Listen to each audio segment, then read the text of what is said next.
Alright, so the first one we have is our Sub30 Core workout. The practice assessment, we've just got 5 movements along with the regression to the QC each one. So you're going to run through plank, side plank, wipers, V-crunch, and Superman. For the plank, you're going to start off in almost a position, push-up position. You do each movement go from stationary and from plank. So for your plank, you're going to start with the top. Push these arms out, hands out slightly further than your shoulders for it. So as you elevate, your body weight will shift so your shoulders are over your wrists. So that's going to be one of your main focuses for the movement, is obviously keeping your wrists underneath your shoulders. And then once we drop down the elbows, keep your elbow underneath your shoulder. So as we elevate through our knees, we're going to squeeze through our butt, trying to keep a nice straight line between your shoulders, hips, and ankles. So elevate those knees. Push them back through your heels, dig those toes in, squeeze through your butt, we should see that nice straight line. When we drop them down to the elbows, exact same thing, still seeing the straight line between your shoulders, hips, and your ankles, keeping your head neutral while you're still squeezing your butt. So that's the first movement. Your regression for that is the exact same thing. So we're just going to drop softly through our knees, but still maintaining that nice straight line between your shoulders and your hips. Shouldn't see throughout the movement hiking or rounding those shoulders. So when you're setting up and feeling yourself round, you're just going to retract through your scaps and pin them down together. Same thing from the side. So first movement up on the hands and the elbows. Big squeeze through your butt, keep that straight line between the shoulders, the hips, and your ankles. Keep the head neutral, dropping down the elbows. This time keeping your elbows underneath your shoulders.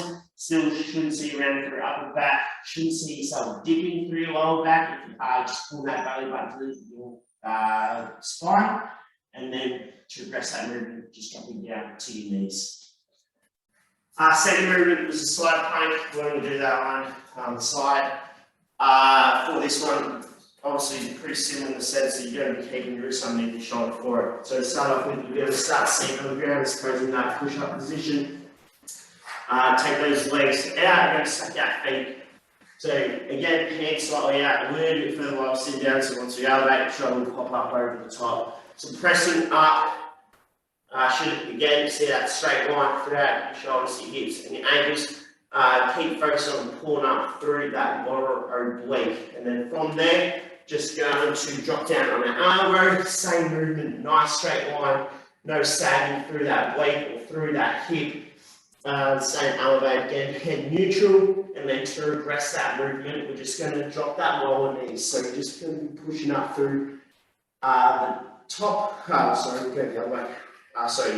Top leg is the leg that will be, top leg is the foot that will be, top leg is the one that will be extended, the bottom leg you'll have a 90, but still working on pulling that oblique up, keeping a straight line between your shoulder, hip, and your ankle.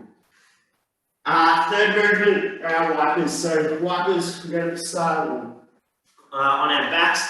Legs are going to be up towards 12 o'clock, and we're essentially just twisting out between 9 and back to 12, out to 3, back to 12. For this one, then works on keeping while back down and keeping the shoulders down as we're rolling out, don't see elevating.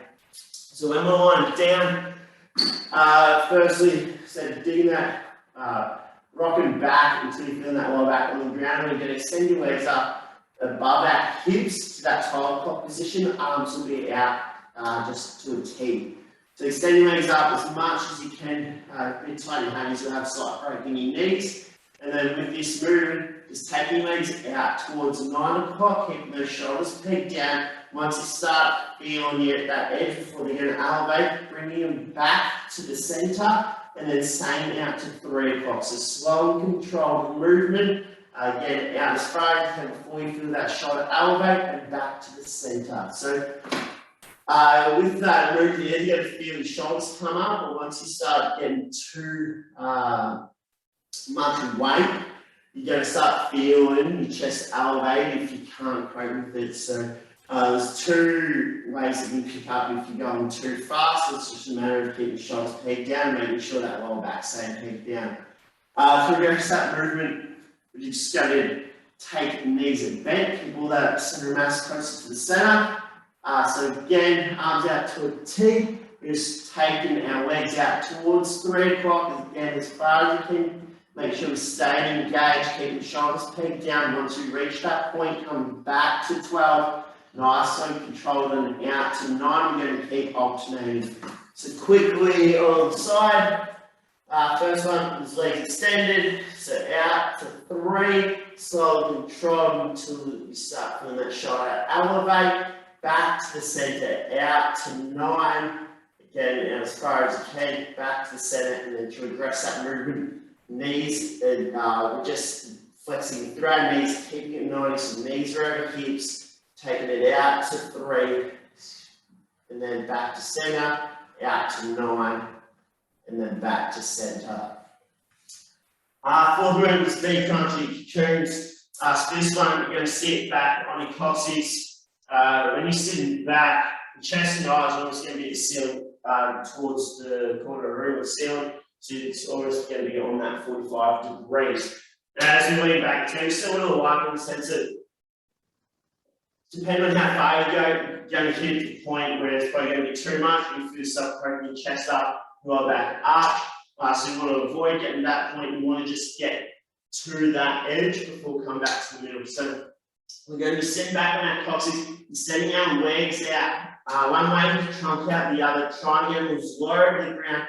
Before we feel ourselves rounding, and then coming back to the center. So in that 45, elevating our feet, extending your feet out towards one side of the room, trunk back towards the other, keeping that chest towards that ceiling, head to neutral, extend out as far as you can, and then meeting back in the middle. So again, as you extend out, only get to the point that you can hold without pushing the chest through or elevating that roll back, and meeting those legs back in the middle. Now to progress this movement, we're going to do the same sort of thing, but just with the legs. So we're going to place our hands down, and the trunk's going to be in an isometric position. So on that 45-degree angle, chest and eyes are staying toward that ceiling. As we lean back slightly and extending those legs out to one side of the room, get those heels as close to the ground as you can. Now from front of you, V crunch, so sitting in that V, back, sitting almost back on that coccyx, sending trunk and legs out opposing directions, get as low to the ground as you can before feeling that back arch.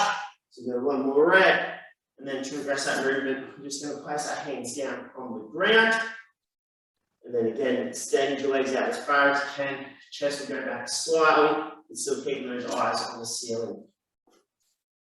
Now, our final movement for today is a Superman. So forward Superman, so it's going to be moving through the back. So we're going to be lying down, prone on the ground, stomachs down. For the first one, we're going to do arms and legs. So you'll be center keeping your pubic bones pinned on the ground as you elevate your chest and elevate your feet. So arms that go out nice and long. Going to elevate them at the same time, so they're both in the air as if you're almost parachuting, I should say. So line out nice and long. We're going to elevate arms and legs, try and get them as high as you can. You're always going to feel a little squeeze in that lower back. Hold it for a second at the top, coming back to the ground. So make sure each movement is slow and controlled. Nothing quicker than one up, one hold, or one down. Then to progress this movement, you're just going to ditch either your arms or your legs. So for this one, I'll ditch my arms, so I just do my legs. Arms stay out nice and long still, keeping that pubic bone pinned on the ground, just going to elevate the legs. Again, still focusing on that contraction at the top. So one up, one hold, one down. Quickly off to the side. Starting off with the full movements, arms and legs. Elevate as high as you can. Getting that squeeze at the top of your rep. So I'm controlling the back down, getting one more rep here. And back to the ground. And then to regress, ditching either your arms or your legs. This time I'll ditch my legs and just do my arms. So arms nice and long. Legs stay pinned down. Pubic bone stay pinned down. Elevate your chest as high as you can. Getting that pinch back to the ground. And one more. Elevate and then back to the ground.